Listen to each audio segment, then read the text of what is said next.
안녕하세요. 뉴스반장입니다. 2000년 권력 실세였을 때 후보자의 어두운 과거를 은폐하기 위해서 당국대를 겁박해서 다시 한번 학력 위조를 했다. 일단 후보자에게 2000년에 당국대 학력 정정 신청을 한 건 사실이죠. 아무리 제가 청문을 받는다고 하더라도 사실이 아닌 것은 그러니까 일단 답변을 좀 위조, 아니 겁박 이런 말씀을 하면서 저한테는 짧게 답변을 하라고. 본질을 흐리지 마시고 일단 시간 본질이 아니잖아요. 그게 아니, 본질이지. 후보자님 전략을 잘 아니까 그렇게 하지 마세요. 자료 제출도 거부한 게 국민들이 다 보셨고 답변도 지금 회피 전략을 쓰시는데 회피 전략이 아니에요. 저 학력 정리 요청을 했습니다. 야당 국회의원 시절 청문회 저격수로 활약했던 박지원 국정원장 후보자가 자신의 인사청문회에 수비수로 입장을 바꿔 나섰습니다. 박 후보자는 이명박 정권 당시 김태호 국무총리 후보자부터 박근혜 정권의 이동흡 헌법재판소장 후보자까지 총 9명을 낙마시킨 바 있는 전설의 청문 저격수였는데요. 하지만 오늘은 달랐습니다. 박 후보자가 청문회 주인공이 된 것은 처음이었는데요. 앞서 박 후보자가 김대중 정부에서 문화관광부 장관에 임명될 때는 인사청문 제도가 없었습니다. 앞서 청문회 내용을 오디오로 들으셨겠지만 우리가 생각했던 대로 박지원 후보자의 완승으로 청문회는 끝났습니다. 미래통합당 의원들은 박지원을 낙마시키겠다며 그렇게 칼을 갈고 벼르고 벼러왔는데요. 특별한 이슈도 의혹 제기도 박지원 후보자 앞에서는 무용지물이었습니다. 이런 걸 내공이라고 해야 하나요? 무협지를 보면 고수가 몇 수의 권법으로 적을 제압하는 것과 같은 이치였던 거죠. 박지원 국정원장 후보자는 27일 오전 국회 본청에서 열린 인사청문회에서 단국대 편입 과정에서 학적을 위조했다는 의혹에 대해 학적 정리는 대학에서 책임질 일이지 제가 학적 정리를 하는 사람이 아니다라며 학적부 제출 요구를 거부했습니다. 앞서 정보위 간사인 하태경 미래통합당 의원은 박 후보자가 1965년 단국대에 편입하는 과정에서 조선대 학력을 허위로 꾸며 제출했다가 2000년에 이를 광주교대 기록으로 바꿔치기 했다는 의혹을 제기한 바 있는데요.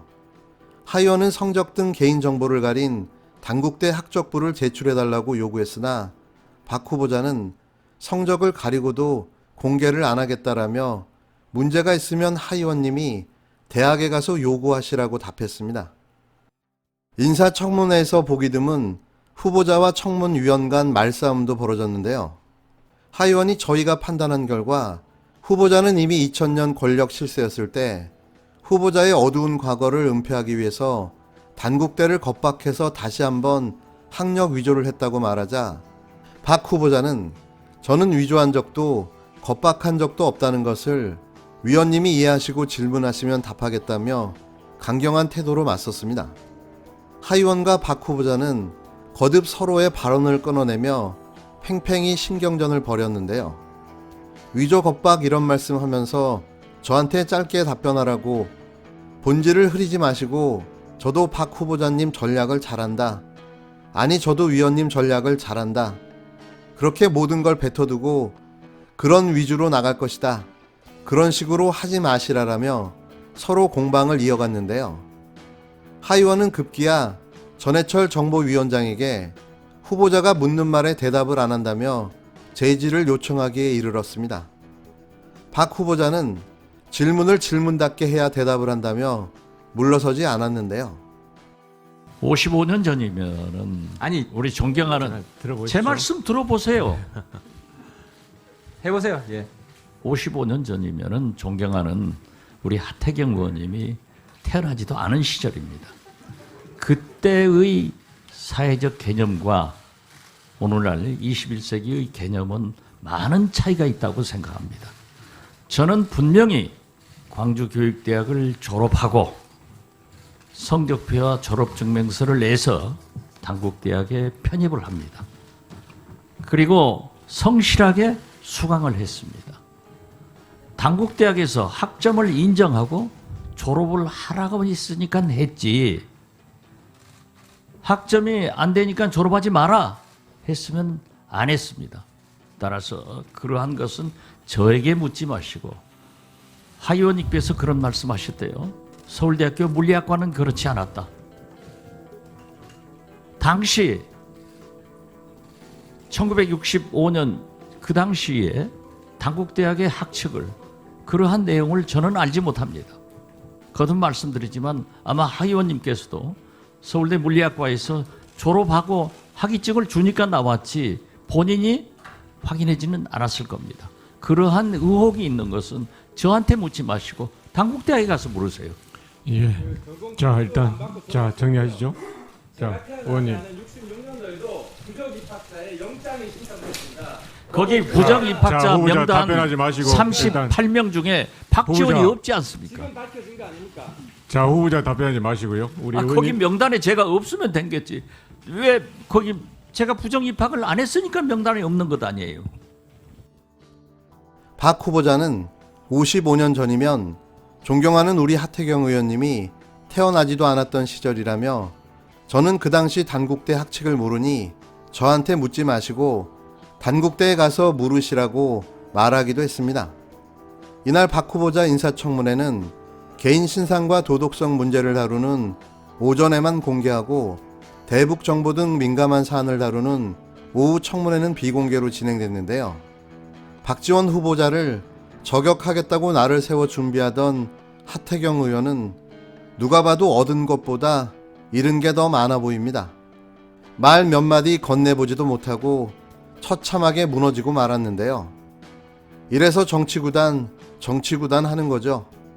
자신들의 비리를 모두 보게 될 박 후보자가 어느 때보다 더 두려운 건 어쩔 수 없나 봅니다.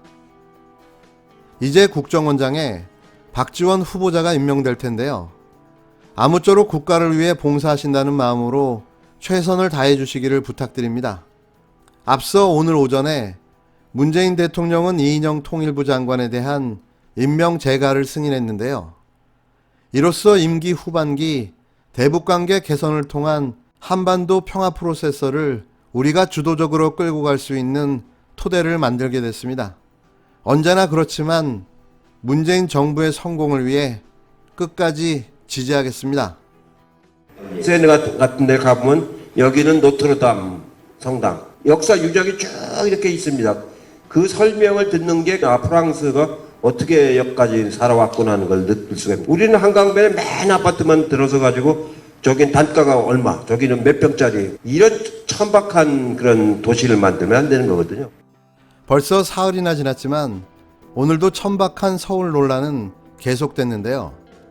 지난 24일 이해찬 더불어민주당 대표가 국가균형발전과 관련한 강연 중 서울을 천박한 도시로 만들면 안 된다는 취지의 발언을 했습니다.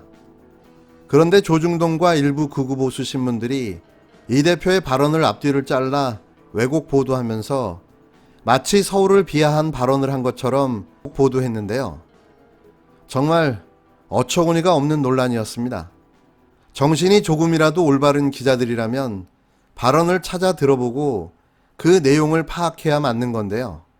일부 기자들의 기사 내용을 너도 나도 따라 베껴쓰기, 받아쓰기를 하다 보니 진짜 내용은 오간데 없고 왜곡된 보도가 또 다른 왜곡을 낳으면서 가짜 뉴스를 수백 개를 양산해 낸 건데요. 한번 다시 들어보시기 바랍니다. 이 대표가 말하고자 한 내용이 무엇인지를 말이죠.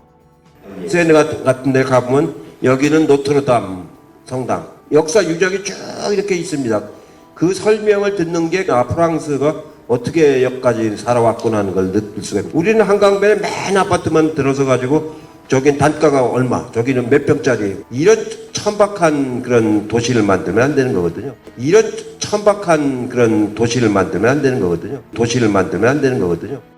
이런 찌라시를 보고 제1야당 국회들과 소수정당, 이런 찌라시를 보고 제1야당의 국회들과 소수정당 안철수까지 가세하면서 너도 나도 한마디씩 천박한 인간들이 되고 말았는데요.